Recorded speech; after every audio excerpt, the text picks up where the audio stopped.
Demo emang zaman Nabi nggak ada, saudara, nggak ada. Kantor polisi juga belum ada.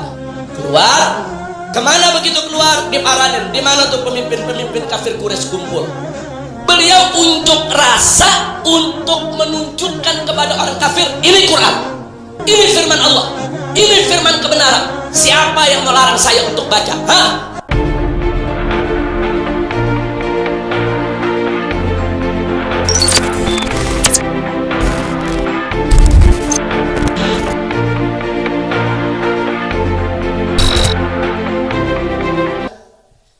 Apa demo ada di zaman Nabi? Saudara, kata demo emang zaman Nabi nggak ada. Saudara, nggak ada. Kantor polisi juga belum ada. Apalagi minta-minta pakai pemberitahuan, nggak ada. Tapi kalau kita lihat harokat gerakan yang ada di zaman Nabi, yuk kita lihat. Waktu di kota Mekah, saudara, seorang Abdullah ibn Mas'ud radhiyallahu taala anhu berani tampil sendirian untuk unjuk rasa. Jadi para sahabat duduk nih berunding. Apa kata mereka? Nabi ini sering nyindir kita. Kok kita kalau ngaji ngumpet-ngumpet terus di sini? Kan di Darul Arqam, saudara. Ini mestinya kan Al-Quran ini disuarakan biar orang-orang kafir di luar tuh dengar. Nabi pengen nih di antara kita ada yang keluar memperdengarkan Al-Quran. Ini sahabat berunding nih, saudara. Tapi ini bukan rapat makar ya. Bukan, ini rapat mau unjuk rasa tentang Al-Quran. Jadi kata sahabat, siapa nih yang berani? Oh, zaman itu nggak sembarangan, saudara. Resikonya bukan hanya dibully, saudara, digulung, dilibas orang-orang kafir. Saudara, subhanallah, Abdullah ibn Mas'ud yang angkat tangan. Kata Abdullah ibn Mas'ud, aku yang akan keluar. Aku akan baca ayat Al-Quran depan mereka semua. Pimpinan-pimpinan kufar Quraisy. Sahabat-sahabat bilang jangan. Kenapa sahabat bilang jangan? Abdullah ibn Mas'ud badannya kecil, kurus lagi, saudara. Udah kecil, pendek, kurus, memang lemah kelihatannya, saudara. Sampai-sampai digambarkan dalam sejarah boro-boro buat perang, saudara. Kalau bawa pedang, keberatan pedangnya dari badannya. Betul, ini Abdullah ibn Mas'ud ini sahabat Nabi yang luar biasa, saudara. Imannya, takwanya. Tapi dari segi penampilan fisik kelihatannya lemah. Tapi dia yang berani, saya yang maju. Saya yang akan bacakan Al-Quran depan mereka. Dan betul-betul dilakukan, beliau keluar. Ini untuk rasa, saudara. Cuma namanya bukan demo. Demo kan baru sekarang tuh bahasa. Keluar, kemana begitu keluar? Di Paranen. Di mana tuh pemimpin-pemimpin kafir Quraisy kumpul? Dia cari tempat kumpulnya. Pemimpin kafir Quraisy itu kan yang mimpin kota Mekah saat itu. Mereka kan penguasanya, mereka kan pemerintahnya, saudara. Begitu sampai depan Ka'bah, ini orang-orang kafir Quraisy lagi kumpul, saudara, di situ. Apa yang dilakukan Abdullah ibn Mas'ud? Abdullah ibn Mas'ud, saudara, berdiri depan mereka sambil berjalan, saudara, membaca surat Ar-Rahman. Bismillahirrahmanirrahim. Ar-Rahman. Beliau baca Ar-Rahman. Itu orang-orang kafir, saudara, begitu lihat baca surat Ar-Rahman, mereka dengar, ini orang baca apa nih? Coba dengerin. Begitu semua dengar, wah, ini yang dibaca ajaran Muhammad nih. Ini yang dia baca ajaran Muhammad. Marah mereka semua, dipukuli, saudara. Abdullah ibn Mas'ud ditarik, dibanting, ditendang, tapi beliau enggak berhenti, sambil dipukulin terus baca Ar-Rahman, saudara. Saya mau tanya, ini unjuk rasanya dahsyat gak ini? Sendirian. Beliau unjuk rasa untuk menunjukkan kepada orang kafir, ini Quran, ini firman Allah, ini firman kebenaran. Siapa yang melarang saya untuk baca? Hah? Beliau baca terus, dipukuli terus, saudara, sampai berdarah-darah, sampai bengkak-bengkak, lebam-lebam. Beliau punya muka, saudara, sampai pingsan. Baru ditinggal oleh orang-orang kafir, digotong sama kawan-kawannya, saudara. Dibawa ke tempat pertemuan. Apa sahabat-sahabat bilang begitu udah sadar Abdullah ibn Mas'ud? Begitu udah bangun, ya Abdullah, kami bilang apa? Engkau ini gak punya kekuatan buat melawan. Anda sekarang begini nasibmu. Apa kata Abdullah? Enggak apa-apa. Kalau kalian mau, besok saya ulangi lagi.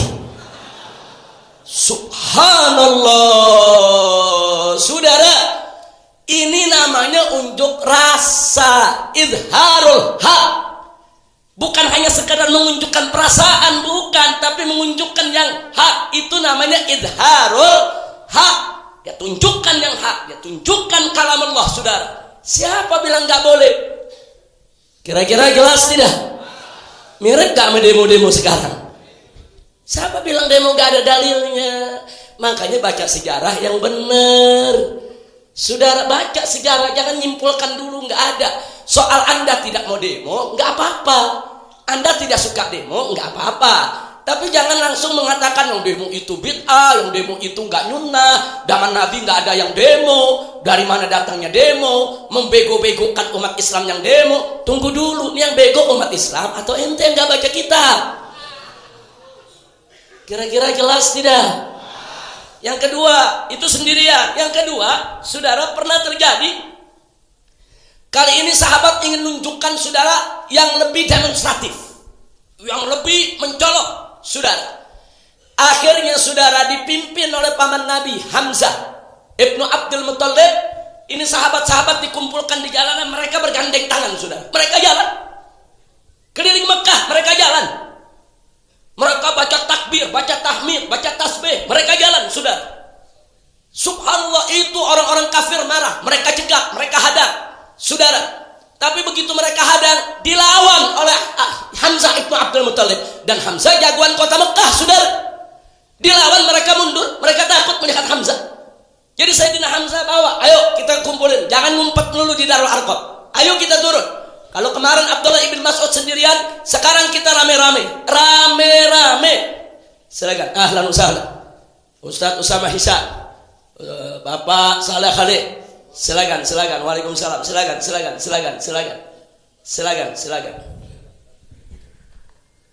Baik, saya tanya sekali lagi, kira-kira jelas tidak? Jelas tidak? Jadi saya mau tanya, itu yang namanya Sayyidina Hamzah. Kemudian bersama para sahabat, gandeng tangan di jalan keliling kota Mekah. Kalau zaman sekarang apa namanya? Kalau zaman sekarang apa namanya? Demo, saudara. Siapa bilang zaman Nabi nggak ada demo? Cuman zaman Nabi nggak pada bawa spanduk. Lo kok nggak ada spanduk, orang banner belum ada, tukang cetak belum ada, saudara. Tapi jangan langsung mengatakan demo-demo sekarang ini, saudara, bid'ah, nggak nyunat, enggak, ada dasarnya, saudara. Yang nggak boleh itu, saudara, orang kalau demo untuk bela maksiat, itu yang nggak boleh. Itu namanya idharul batil, menunjukkan kebatilan, atau ad-difa anil batil, membela kebatilan. Tapi Abdullah ibn Mas'ud membaca surat Ar-Rahman, keliling Ka'bah, dipukuli, ditendangi, diinjak-injak sama orang kafir Quraisy, itu idharul haq. Itu untuk menunjukkan yang hak, ad-difa anil haq, saudara. Begitu juga Sayyidina Hamzah, gandengan rame-rame, Bilal ikut, saudara. Ini Bilal ini budak berkulit hitam, saudara. Selama ini budak nggak ada yang punya keberanian di kota Mekah. Tapi kali itu Bilal berani, apalagi di sampingnya ada Sayyidina Hamzah, saudara. Jagoan kota Mekah, saudara, masuk Islam. Sama-sama Bilal pun jadi berani. Makanya orang kafir Quraisy marah. Wah, ini kurang ajar ini Islam, kurang ajar ini Muhammad. Ini sampai budak-budak kulit hitam berani melawan kita ini. Sampai begitu, saudara. Artinya apa? Hamzah ingin menunjukkan, kami ini bersaudara. Mau yang budak, mau yang bukan budak, mau yang kulit hitam, mau yang kulit lain, kami saudara. Mau apa? Kami muslim, nggak ada perbedaan di antara kami. Ayo keliling, ini agama yang benar. Itu dilakukan. Dan itu dilakukan dengan restu dari Nabi, saudara. Bahkan Nabi memuji perbuatan mereka, saudara. Nah, saya mau tanya, jadi yang dilakukan Abdullah ibn Mas'ud kalau zaman sekarang namanya apa? Demo. Yang dilakukan Sayyidina Hamzah kalau sekarang namanya apa? Demo. Nah, jadi saudara, kalau demo aja saudara udah nggak mau, apalagi jihad. Apalagi perang, demo aja udah rame, demo anarkis. Perang lebih anarkis lagi. Perang main bunuh-bunuhan, saudara. Jangan anarkis dijadikan alasan, saudara. Jangan anarkis dijadikan alasan, itu demo nggak nyunah, itu demo. Yang ngajarin anarkis siapa? Ini umat Islam dari aksi 411, 212, enggak ada yang anarkis. Enggak, malah yang terjadi mereka dipukuli, mereka ditembaki, mereka dimakarisasi, mereka ditangkepi. Saudara, enggak, umat Islam enggak melakukan tindakan anarkis, saudara. Loh, kapan umat Islam melakukan tindakan anarkis? Nanti kalau udah perang. Kalau belum perang jangan, kan demo belum perang, saudara. Ya kalau perang sih bukan anarkis lagi, saudara, biangnya anarkis. Ya namanya juga perang, saudara. Nah kita nggak mau itu terjadi. Selama masih bisa pesan disampaikan, perubahan masih bisa terjadi. Kenapa sih kita nggak melakukan perubahan tanpa pertumpahan darah? Kira-kira jelas tidak? Nah jadi sekali lagi berarti apa yang saya sampaikan barusan, aksi bela Islam yang digelar oleh para habaib, para ulama, para tokoh Islam, saudara, ormas-ormas Islam, berarti punya dalil tidak? Punya dasar tidak? Punya landasan tidak? Punya, saudara. Jadi bukan apa namanya mempolitisasi agama, kemudian membawa-bawa nama agama. Enggak, kita enggak berani untuk melakukan aksi kalau tidak ada dalil yang membolehkan itu semua, saudara. Apalagi kita ahlus sunnah wal jamaah. Ahlus sunnah wal jamaah salah satu ciri khasnya adalah wajib melakukan segala sesuatu dengan dalil. Nggak boleh nggak ada dalil, saudara. Harus ada dalil yang bisa dipertanggungjawabkan. Apalagi aksi ini melibatkan jutaan orang, melibatkan umat Islam di mana-mana. Kalau nggak ada dalil, berat pertanggungjawabannya di hadapan Allah, saudara. Nah, jadi kesimpulan yang ingin saya sampaikan di sini, tolong, kalau ada pihak-pihak yang nggak suka demo, nggak usah demo. Kalau ada pihak-pihak yang tidak setuju dengan demo, jangan demo. Silakan. Tapi jangan coba-coba sekali-kali mengatakan demo haram, demo itu dajjal, demo itu nggak benar, demo itu nggak ada dalilnya. Jangan. Nggak boleh dia katakan begitu. Dia mau kafirkan semua umat Islam yang ikut demo. Dia mau dajjalkan jutaan umat Islam yang ikut demo. Dia mau katakan jutaan umat Islam itu yang ikut demo semuanya itu berdosa. Ittaqullah. Bertakwalah kamu sekalian kepada Allah. Kita boleh berbeda cara. Jangan kita saling menjatuhkan satu sama lain. Betul? Nah kita sama tanya semua, siap bersatu? Siap tetap berjuang? Alhamdulillah.